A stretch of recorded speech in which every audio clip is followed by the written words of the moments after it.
Hello friend, आज इस video में हम लोड के अनुसार किसी भी प्रकार की वायरिंग करते समय हमें कितने एमएम के तारों का चयन करना चाहिए उसे समझेंगे। तो चलिए फ्रेंड्स, इस डायग्राम से समझते हैं।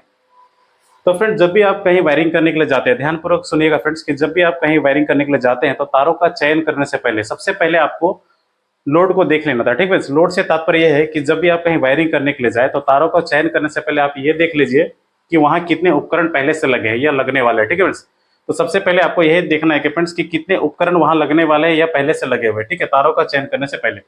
और फ्रेंड्स, लोड की जो रेटिंग होती है वो वाट या किलोवाट में होती है। ठीक है फ्रेंड्स, लोड की रेटिंग वाट या किलोवाट में होती है। जब भी हम कोई उपकरण खरीदते हैं, ठीक है, मान लेते हैं कि हमने एक बल्ब खरीदा, तो फ्रेंड्स उसमें लिखा हुआ होता है कि वो कितने वाट का है, 9 वाट का है, 6 वाट का है, 20 वाट का है। तो इस प्रकार से वाट उसमें लिखा होता है। ठीक है, तो तारों का चयन करने से पहले फ्रेंड्स हमें लोड को देखना है। ठीक है बस, सिंगल पोल वायरिंग।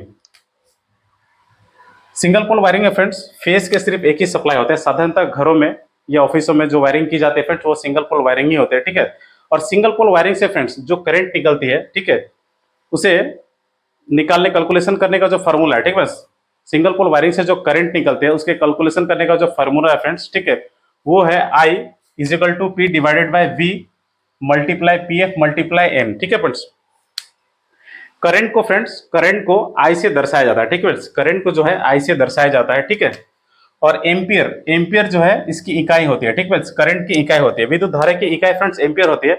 एम्पियर हमें यह दर्शाता है कि एक सेकंड में, ठीक है फ्रेंड्स, एक सेकंड में किसी तार के माध्यम से, ठीक है फ्रेंड्स, ध्यान से सुनिएगा फ्रेंड्स कि एक सेकंड में किसी तार के माध्यम से, ठीक है, कितने इलेक्ट्रॉन जो है बह रहे हैं। ठीक है फ्रेंड्स, एम्पियर हमें यह बताता है एक सेकंड में, ठीक है, किसी तार के माध्यम से, ठीक है, कितने इलेक्ट्रॉन जो बह रहे हैं वो हमें एम्पियर बताता है। ठीक है फ्रेंड्स, पी, पी का मतलब होता है फ्रेंड्स पावर, ठीक है, या लोड, पावर या लोड। ठीक है फ्रेंड्स, जो थोड़ी देर पहले हमने समझा फ्रेंड्स कि तारों का चयन करने से पहले हमें लोड को देख लेना है। ठीक है, तो पी का मतलब वही है फ्रेंड्स, पावर या लोड। ठीक है, और वी का मतलब होता है फ्रेंड्स वोल्टेज, जो साधारणतः हमारे घरों में 220 से लेकर 250 वोल्ट की जो करंट है वो मौजूद रहती है ना।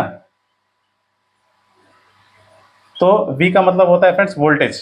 ठीक है, वी का मतलब होता है वोल्टेज, और पीएफ का मतलब होता है फ्रेंड्स पावर फैक्टर। तो चलिए फ्रेंड्स, अब उसे एक एग्जांपल की मदद से समझेंगे, फिर हम इस फॉर्मूले पर आएंगे। ठीक है, पावर फैक्टर के बारे में। तो चलिए सबसे पहले पावर फैक्टर को हम एक एग्जांपल की मदद से समझ लेते हैं। तो फ्रेंड्स, पावर फैक्टर, मान लीजिए फ्रेंड्स कि आपके घर में एक एसी है, ठीक है, जो अभी बंद कंडीशन में, ठीक है, जिसे आपने ऑफ करके रखा हुआ है। ठीक है, एक एसी है जो अभी बंद है। ठीक है, और आपके घर में यहाँ पर एक इलेक्ट्रिकल पैनल है जहां पर एमसीबीस वगैरह लगे हैं। ठीक है, इलेक्ट्रिकल पैनल है जहां एमसीबीस वगैरह लगे हैं। तो मान लेते हैं फ्रेंड्स कि आपने एसी को ऑन कर दिया। ठीक है, तो क्या होगा फ्रेंड्स, इस इलेक्ट्रिकल पैनल के माध्यम से, ठीक है, तारों के माध्यम से जो करंट की सप्लाई है वो एसी में पहुंचने लगेगी, है ना, तारों के माध्यम से करंट जो है एसी में पहुंचने लगेगी। तो फ्रेंड्स अब ध्यानपूर्वक समझिएगा, देखिए, किसी भी प्रकार के तारों में फ्रेंड्स थोड़ा रेजिस्टेंस पाया जाता है। ठीक है, किसी भी प्रकार के तारों में थोड़ा रेजिस्टेंस पाया जाता है, जिसके कारण क्या होता है फ्रेंड्स कि इलेक्ट्रिकल पैनल से किसी भी उपकरण में, किसी भी उपकरण में जाने के लिए जितनी करंट निकलती है, ठीक है, इलेक्ट्रिकल पैनल से तारों के माध्यम से, तो तारों में थोड़ा रेजिस्टेंस पाए जाने की वजह से क्या होता है फ्रेंड्स,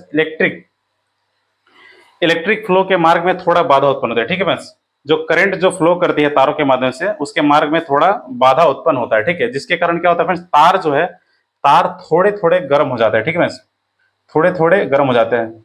और ये गर्म क्यों होते हैं फ्रेंड्स, तारों में थोड़ा रेजिस्टेंस होने की वजह से। ठीक है, करंट जो है पूरे अच्छी तरीके से जो है फ्लो नहीं कर पाती, थोड़ा जो है करंट के फ्लो में बाधा उत्पन्न हो जाता है। ठीक है फ्रेंड्स, करंट के फ्लो के मार्ग में फ्रेंड्स थोड़ा जो है तारों में रेजिस्टेंस होने की वजह से, तारों में रेजिस्टेंस होने थोड़ा बाधा उत्पन्न होता है, जिसके कारण तार जो है थोड़े थोड़े गर्म हो जाते हैं। ठीक है फ्रेंड्स, तो तारों के गर्म होने और मैग्नेटिक फील्ड के बनने से, ठीक है बस ध्यान से समझिएगा, तारों के गर्म होने और मैग्नेटिक फील्ड के बनने की वजह से जो जितनी करंट इलेक्ट्रिकल पैनल से निकलती है, ठीक है, उपकरण में जाने के लिए उतनी नहीं पहुंच पाती। लगभग 10% के आसपास फ्रेंड करंट जो है वो रास्ते में ही वेस्ट हो जाती है।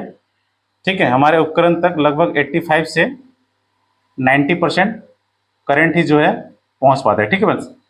इलेक्ट्रिकल पैनल से तारों के माध्यम से जितनी करंट निकलती है, ठीक है, उतनी करंट जो है हमारे उपकरण तक नहीं पहुंच पाते, ठीक है। तारों में थोड़ा रेजिस्टेंस पाए जाने की वजह से, ठीक है, तारों में थोड़ा रेजिस्टेंस पाए जाने की वजह से क्या होता है फ्रेंड्स कि करंट के फ्लो के मार्ग में थोड़ा बाधा उत्पन्न होता है, और बाधा उत्पन्न होने से क्या होता है फ्रेंड्स, तार जो है थोड़े थोड़े गर्म हो जाते हैं, और तारों के गर्म होने और मैग्नेटिक फील्ड के बनने से थोड़ा जो करंट है फ्रेंड्स वो रास्ते में ही वेस्ट हो जाता है, ठीक है। तो पावर फैक्टर ही हमें ये बताता है फ्रेंड्स कि इलेक्ट्रिकल पैनल से जो करंट निकली, ठीक है, वो किसी उपकरण के द्वारा कितनी करंट जो है इस्तेमाल में लाई गई, ठीक है, और कितनी करंट जो है वो वेस्ट हो गई, ठीक है। तो पावर फैक्टर ही हमें ये बताती है, ठीक है, कि इलेक्ट्रिकल पैनल से जो करंट निकली वो किसी उपकरण के द्वारा कितनी करंट इस्तेमाल में लाई गई और कितनी वेस्ट हो गई, ठीक है।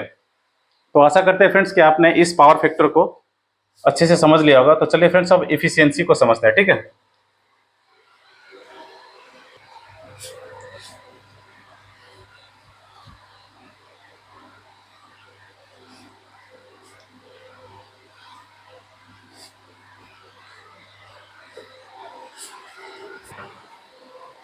तो फ्रेंड्स इफिशियंसी,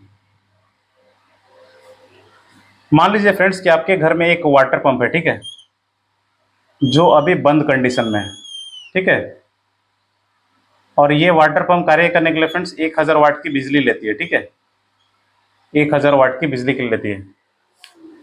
तो मान लेते हैं फ्रेंड्स कि आपने इस वाटर पंप को ऑन कर दिया, ठीक है। तो क्या होगा फ्रेंड्स, तारों के माध्यम से तारों के माध्यम से करंट की जो सप्लाई है वो वाटर पंप में इन करने लगेगी, है ना। करंट की सप्लाई वाटर पंप में तारों के माध्यम से इन कर लेंगे। तो देखिए फ्रेंड्स, जब हमने वाटर पंप को ऑन कर दिया तो तारों के माध्यम से करंट जो है इस वाटर पंप में इन कर रही है।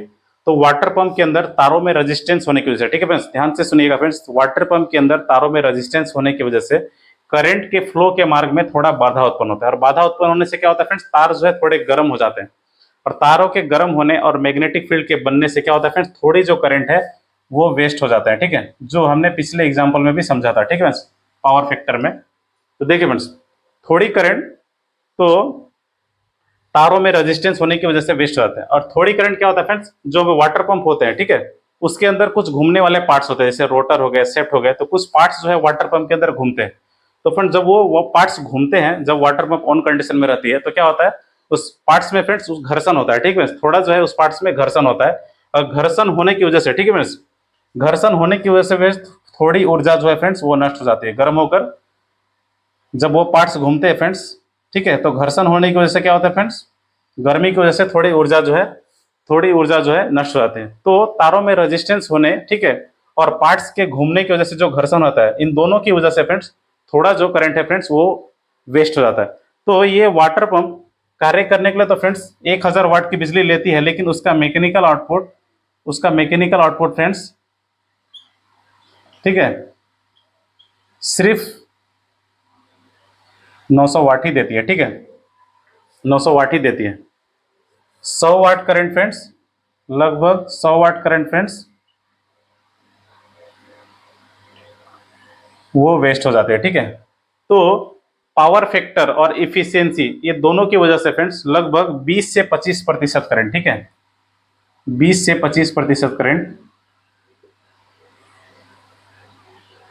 वेस्ट हो जाते हैं, ठीक है। तो इलेक्ट्रिकल पैनल से किसी भी उपकरण में पहुंचने के लिए जो करंट निकलती है, ठीक फ्रेंड्स, तो उसका सिर्फ 75% के लगभग ही इस्तेमाल किया जाता है, ठीक फ्रेंड्स, पावर फैक्टर और इफिशियंसी की वजह से, ठीक है, पावर फैक्टर और इफिशियंसी की वजह से 20 से 25% करंट जो है वेस्ट हो जाते हैं।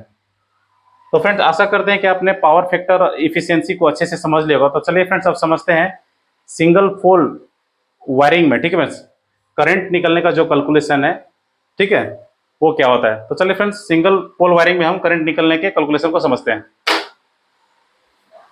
तो फ्रेंड्स थोड़ी देर के लिए मान लीजिए कि आपके घर में 3 उपकरण लगे हुए हैं, ठीक है फ्रेंड्स, एक फैन, एसी और एक लाइट, ठीक है, और ये जो फैन है फ्रेंड्स ये मान लेते हैं कि ये 500 वाट की है, ठीक है, और एसी 750 वाट की है, और ये जो लाइट है वो 250 वाट की है, ठीक है फ्रेंड्स। तो तारों का चयन करते समय वायरिंग में फ्रेंड्स हमें सबसे पहले जितने भी उपकरण लगने वाले हैं, ठीक है, उसके वाट को पहले कैलकुलेशन कर लेना, ठीक है। बस ध्यान से देखिए, ये देखिए फ्रेंड्स, 3 उपकरणों के जो वाट है फ्रेंड्स, ठीक है, उसे हम जोड़ लेंगे, ठीक है, उसे हम जोड़ लेंगे 570। तो फ्रेंड्स 1500 वाट जो है तीनों को जोड़ने से ये निकलेगा, ठीक है। देखिए तीनों उपकरणों के अगर वाट को हम जोड़ेंगे तो फ्रेंड्स ये 1500 वाट जो है निकलेंगे, ठीक है। देखिए अब इस वाट को फ्रेंड, ठीक है, हमें पावर लोड के जगह में रखना है, जो हमने यहाँ लिख करके रखा हुआ है, देखिए फ्रेंड्स, ठीक है। सबसे पहले सभी उपकरणों के वाट को आपको कैलकुलेशन करना है और पावर के जगह में लोड के जगह में आपको लिखना है, ठीक है फ्रेंड्स। इस सिंगल फेस वायरिंग में करंट निकलने के जो फॉर्मूला है उसमें फ्रेंड्स पावर के जगह में आपको सभी वाटों को जो है कैलकुलेशन करके रखना है, ठीक है। अब देखिए फ्रेंड्स, V के जगह में वोल्ट, तो मान लेते हैं फ्रेंड्स कि, ठीक है, आपके घर में 230 वोल्ट की जो करंट है वो मौजूद है, ठीक है। आपके घर के वायरिंग में 230 वोल्ट की जो करंट है वो मौजूद है, ठीक है। तो फ्रेंड इसीलिए हमने V के जगह में 230 लिख करके रखा हुआ है, ठीक है। आपके घर के वायरिंग में फ्रेंड्स 230 वोल्ट की जो करंट है मौजूद है, ठीक है। अब देखिए फ्रेंड्स, अब इस पावर फैक्टर और इफिशियंसी को ध्यानपूर्वक देखिएगा फ्रेंड्स, ठीक है। इफिशियंसी को फ्रेंड्स N से दर्शाया जाता है, ठीक है, इसे ध्यान रखिएगा। देखिए फ्रेंड्स, पावर फैक्टर, ठीक है, पावर फैक्टर और इफिशियंसी में दोनों में लगभग 10%, ठीक है फ्रेंड्स, 10% करके जो करंट है वो वेस्ट हो जाती है, ठीक है फ्रेंड्स। लगभग 20 से 25% या 20% भी कह सकते हैं कि करंट जो है दोनों मिलाकर वेस्ट कर देते हैं, ठीक है, किसी भी उपकरण में, ठीक है। 75% जो करंट है वही पहुंच पाते हैं, ठीक है। थोड़ी देर पहले आपने समझा था, तो उस हिसाब से फ्रेंड्स हम इस पावर फैक्टर और इफिशियंसी के जगह में 90% ही लिख करके रखते हैं, ठीक है बस, 90% ही लिख करके रखते हैं, ठीक है, 85 से 90% लगभग, ठीक है। और यही लगभग लिखा भी जाता है साधारणतः, ठीक है फ्रेंड्स, क्योंकि पावर फैक्टर और इफिशियंसी दोनों मिलाकर लगभग 20 से 25% करंट जो है वेस्ट कर देते हैं। तो देखिए फ्रेंड्स, 90% के हिसाब से हमने 0.9 और 0.9 पावर फैक्टर और इफिशियंसी दोनों में लिख करके रखा हुआ है, ठीक है। तो आपको भी फ्रेंड्स ये कैलकुलेशन करते समय, ठीक है, सिंगल फेस वायरिंग में, ठीक है, तारों के माध्यम से कितनी करंट निकल रही है, ठीक है, तो जब इस फार्मूला में आप पावर फैक्टर और इफिशियंसी के जगह में मान बैठाएंगे तो आप 0.8 0.9 बैठा सकते हैं, ठीक है, साधारणतः यही बैठा जाता है। तो इसे लेकर आपको ज्यादा सोचना नहीं है, आपको सीधा 0.9 0.9 दोनों जगह में पावर फैक्टर और इफिशियंसी में बैठा देना है, ठीक है फ्रेंड्स, क्योंकि लगभग दोनों मिलकर 20 से 25% जो है करंट वेस्ट कर देते हैं, ठीक है। तो हम 10% के हिसाब से हमने फ्रेंड्स 0.9 0.9 बैठा दिया, जो साधारणतः बैठाया जाता है, ठीक है। तो देखिए फ्रेंड्स, P के जगह में पावर यानी लोड के जगह में हमने सभी उपकरणों के वाट को जोड़ करके यहाँ बैठा दिया, देखिए 1500, ठीक है। और 230 वोल्ट की 220 के जगह में देखिए 230 वोल्ट के जो करंट है आपके घर के वायरिंग में मौजूद है। और पावर फैक्टर और इफिशियंसी में फ्रेंड्स हमें 0.9 बैठा देना है। जब हम इसे कैलकुलेशन करेंगे फ्रेंड, ठीक है, ठीक है, तो 8 एम्पियर जो है वो निकलेगी, ठीक है, 8 एम्पियर जो है वो निकलेगी। इसका मतलब क्या हो फ्रेंड्स कि ये जितने भी उपकरण है वो कार्य करने के लिए 8 एम्पियर बिजली जो है वो लेंगे तारों के माध्यम से, ठीक है, 8 एम्पियर जो बिजली है वो लेंगे। और फ्रेंड्स भारतीय स्टैंडर्ड और इंटरनेशनल स्टैंडर्ड ने, ठीक है, एक चार्ट तैयार करके रखा हुआ है, ठीक है, जिसमें लोड के हिसाब से कितने एमएम का तार का इस्तेमाल करना चाहिए उसे दर्शाया गया। तो फ्रेंड्स आप स्क्रीन पर भी ये देख पा रहे होंगे।